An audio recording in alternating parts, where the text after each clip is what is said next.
Și altfel o făcea acest cabalist din Spania. Oui, il donne souvent, El oferă de mai mult adesea, et souvent, pas simplement, quelquefois, nu doar din când în când, des pshat différents șaturi diferite et contradictoires. și contradictorii. Voilà, parce que Rachid, lui, n'est pas kabbaliste. Pentru că Rachid nu este un Tandis cabalist, que Nahmani est kabbaliste. în timp ce Nahmani Mais este un cabalist. les deux ont raison, Dar amândoi au dreptate. parce que personne des deux ne dit c'est cela. Pentru că nimeni nu poate să spună aceasta este. Vous voyez, donc déjà, la réalité humaine est infiniment riche de potentiel. Deci realitatea umană este infinit de bogată. C'est tout ce qu'on demande à l'interprète. Asta îi se cere interpretului. Le deuxième niveau, Al doilea nivel c'est le remez. este remesul.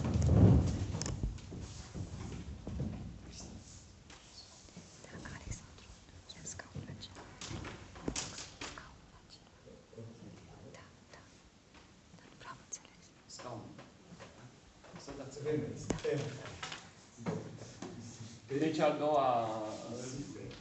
doilea cuvânt începe cu litera R. C'est l'allusion. Este aluzia. C'est l'enseignement par allusion. Este învățatul prin aluzie. Voilà, autrement dit, le texte Altfel spus, textul est elliptique. este eliptic. Par exemple, un exemple dans Genèse 4:15. În Geneză, capitolul 4, versetul 15, Oui. À propos de Caïn.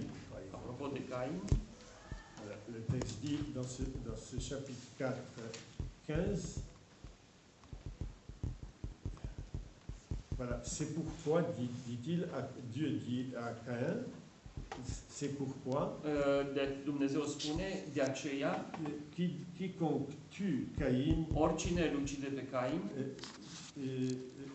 il sera vengé va fi răzbunat 7 fois. de 7 ori. Voilà, donc quiconque tue Caïn, 7 fois il sera vengé. Oricine îl ucide pe Cain, de 7 ori va fi răzbunat. Alors voyez ici qu'il y a un problème. Aici apare o problemă. Qui va être vengé? Cine va fi răzbunat? Celui qui tue Caïn, Cel care îl ucide pe Cain? au contraire, c'est Caïn qui va être vengé. Sau Cain va fi răzbunat? Voilà. Alors, si dit le texte par remède, Textul spune, prin aluzie, cette fois on se vengera du crime de 7 ori se va face răzbunarea crimei que Caïn a commis. pe care Cain a comis-o. Bon, alors l'allusion est donc quiconque tue Caïn Aluzia ar fi cine îl ucide pe Cain, reste en l'air. rămâne în aer. Ouais. Ici, si Caïn doit être vengé 7 fois, Dacă Cain trebuie răzbunat de 7 ori, à quoi se rapporte celui qui tue Caïn? la ce se raportează cel care îl ucide pe Cain? Il y a une séparation entre. Există o separare între astea. On aurait voulu montrer celui qui tue Caïn sera châtié.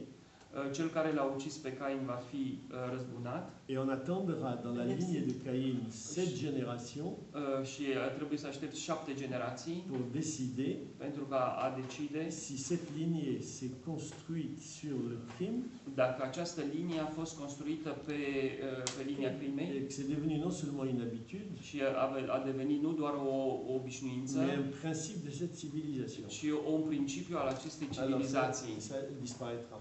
Și aceasta va dispărea. Ici donc il y a un décalage dans le verset. Aici se află un decalaj între versete. Oui, et on n'arrive pas à résoudre. Pe care nu reușim să o rezolvăm. Sinon par allusion. Decât prin aluzie. Celui qui a tué Caïn, cel care l-a ucis pe Cain, sera châtié. Va fi pedepsit. Oui, bien sûr. Oui, on retrouve la même expression. Oui. Et celui qui tue sera châtié. Cel care va ucide va fi pedepsit. Oui, et on peut pas le punir 7 fois. Dar un om nu poate fi pedepsit de 7 ori. On le tue une fois, c'est fini. L-ai ucis odată și s-a terminat. Et le tuer 7 fois. De ce să-l ucizi de 7 ori? Oui, ici. Donc il y a un problème que pose le texte. Există o problemă pe care o pune textul. Il est elliptique. Este eliptic. Alors, on est obligé donc de lire le texte, de l'interpréter de cette manière, Deci trebuie să citim textul și să-l interpretăm în acest mod, en ajoutant quelque chose. adăugând ceva textului. Sinon, du point de vue pratique, ça va être catastrophique. Din punct de vedere practic ar fi catastrofă. Celui qui tue Caïn Cel care îl ucide pe Cain sera châtié. va fi pedepsit Et une fois. doar o singură dată, Pourquoi? Parce qu'il est inscrit dans un système pentru că este înscris într-un sistem qui est la ligne de Caïn. care este linia lui Cain, C'est la seule qui existe, il a tué Abel. e singura care există, cea... Et qu'il continue à transmettre Deci el continuă să transmită cette ligne de Caïn această linie a lui Cain par le meurtre. prin ucidere. Donc on attendra la fin de la 7e Trebuie fois, așteptat a șaptea oară, qui est un chiffre symbolique, care este o cifră simbolică, 7, 77, etc., oui, tot ce e cu 7, pour pouvoir pour vérifier pentru a verifica que c'est sur ce principe que cette lignée, que cette culture, que cette civilisation existe. că pe această linie s-a creat această civilizație. Alors il faut qu'elle disparaisse de la civilisation. Altfel trebuie să dispară, Exactement comme Sodome et Gomorrhe. așa cum e și cazul Sodomei și Gomorei. Et donc, pour certains mots même, Pentru anumite l'illusion, cuvinte, pour certains mots aussi, pour certaines expressions. pentru anumite Par expresii, exemple, de exemplu, il y a le mot rak seulement. există cuvântul rak Il y a le mot ach sau cuvântul ah, seulement. doar, Et il y a le mot gam sau cuvântul qui gam, veut dire même. care înseamnă însăși. Voilà. Parfois, ils sont en plus. Uneori sunt în plus, Ou parfois, ils manquent. sau alteori lipsesc. Alors, on est obligé de les chercher, voilà l'allusion. Trebuie să le căutăm, Ailleurs, dans un autre verset, să le căutăm într-un alt verset, pour voir le sens qu'ils ont dans ce verset, pentru a vedea ce sens au în acele versete et revenir interpréter le verset de cette manière-là. și să revii, să interpretezi Ouais. cu sensul acela Donc, versetului. c'est cette référence Această referință à un autre contexte la un alt context du mot al cuvântului qui me permet d'interpréter. care îmi permite să interpretez. Alors, je voudrais maintenant vous donner l'exemple que les rabbins citent. Să vă dau exemplu Par pe exemple. care Alors, rabinii îl citează de cele mai multe ori. il se trouve dans Ruth 2,14. Se află în cartea lui Rut 2:14. Ruth 2,14. Deci Rut 2:14. Boaz, et il rencontre Ruth. O întâlnește pe Rut Il lui dit, și îi zice: approche-toi apropie-te ici. aici, Approche-toi ici. apropie-te de aici. Et ici, en hébreu, Și în ebraică, termenul de aici ça se dit halom. se spune Halom. halom.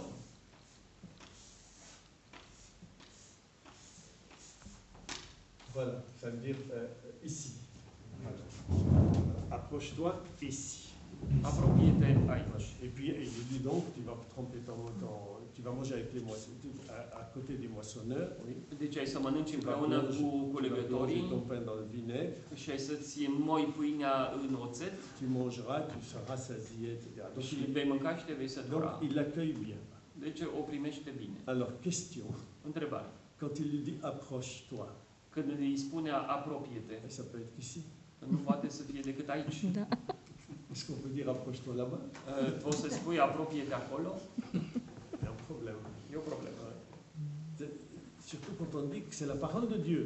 Când spui că acesta e cuvântul lui Dumnezeu, Donc il ne peut pas y avoir un mot en plus.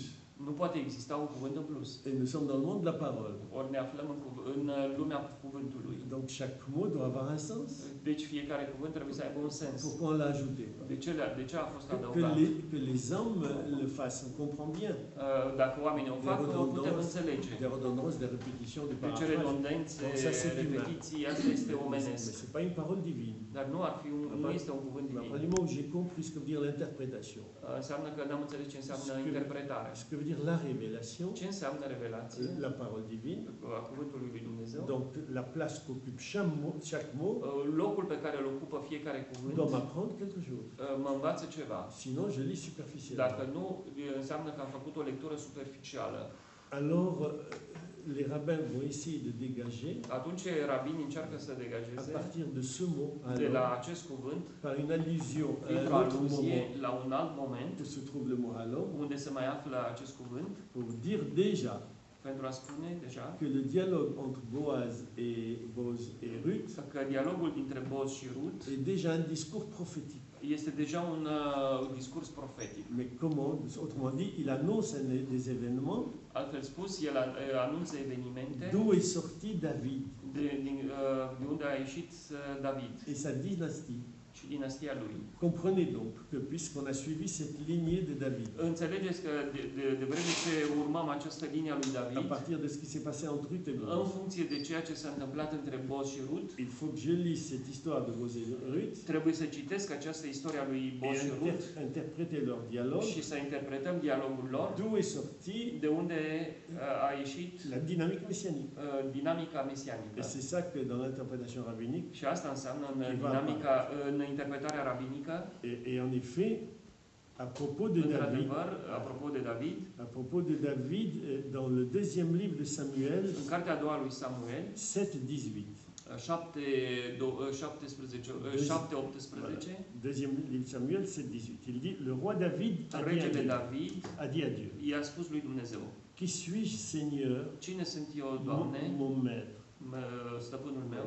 et qu'est ma maison? Ce este casa mea? Donc, quelle valeur a sa maison Ce valoare are casa lui? que tu es conduit jusqu'ici, tu m'es conduit jusqu'ici, Pentru că tu m-ai condus până aici, moi et pas un autre. pe mine și nu pe altcineva. Or, dans le contexte ici, Ori aici, în contextul de c'est David față, qui dit à Dieu, David spune lui je n'ai Dumnezeu: pas mérité de trois, eu nu am meritat să et fiu tu rege m'as conduit jusqu'ici. și tu m-ai condus până aici. Donc, halom veut dire la royauté.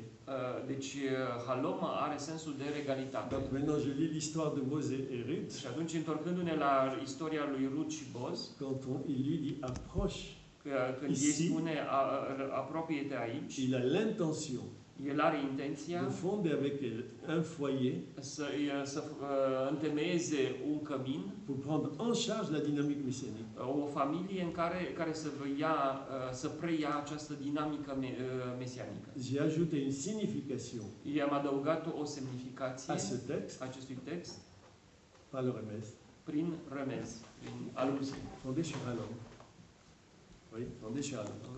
fondată pe termenul de halom, aici. Approfondissons, Să aprofundăm asta, pour comprendre cette allusion. să înțelegem această aluzie.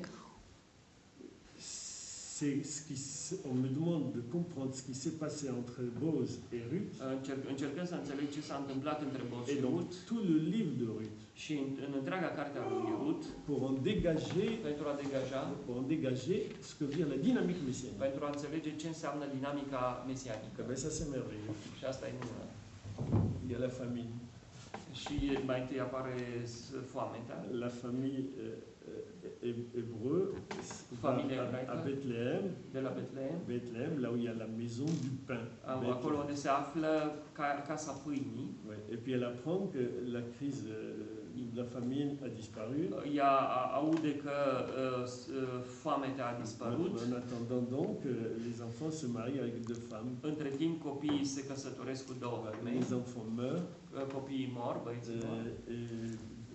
La Noémie leur donne le choix.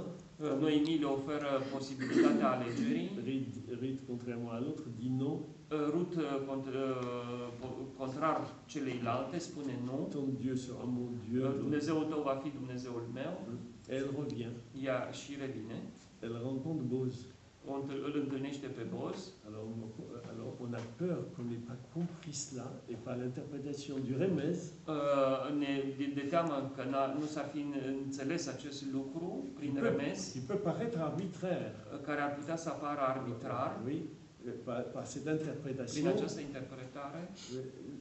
On me dit ce que veut dire la dynamique messianique. Mi se sugerează ce este dinamica mesianică. Qui va exister dans la généalogie. Care se află în genealogia lui Isus. Ruth, descendant d'un peuple. Descendentă a unui popor absolument maudit dans la Torah. Blestemat în Torah. Moab. Moabul, avec Ammon. împreună cu Hamul. Vous savez ce que veut dire ces deux peuples? Știți ce e cu aceste două popoare? Ils sont nés d'un inceste. S-au născut dintr-un incest. La relation de deux filles de Lot avec Lot, le neveu d'Abraham. Deci relații incestioase ale celor două fii ale lui Noe, Lot, pardon. Le neveu d'Abraham. Nepotul lui Abraham. Les deux filles ont couché avec leur père. Fetele acestea s-au culcat cu tatăl lor. Et chacune a donné naissance. Și fiecare a dat naștere. À deux peuples. La două popoare. Moab et Ammon. Moab și Amon. C'est pourquoi la Torah dit l'homme de Moab ne viendra jamais en conversion, il faut le refuser. Deci cu oamenii acestor popoare trebuie refuzat orice dialog. Et ça a donné un mal de tête énorme au rabbin de la Gemara. Și le-a dat o durere de cap rabinilor. Mais comment tu fais descendre David et le Messie par conséquent Jésus cum să-l faci să coboare de Moab pe Iisus dintr-o dinastie, dintr-o fiica lui Moab? Moab? Qu'est-ce que c'est que cela? Ce înseamnă asta? Eh bien, on fait l'interprétation par allusion. Deci se face interpretarea prin aluzie. Lis bien le texte. Citește bine textul. Il y a le Yavo Moavi. Le Moavi ne viendra pas dans le peuple. Deci Moabiul nu va veni niciodată.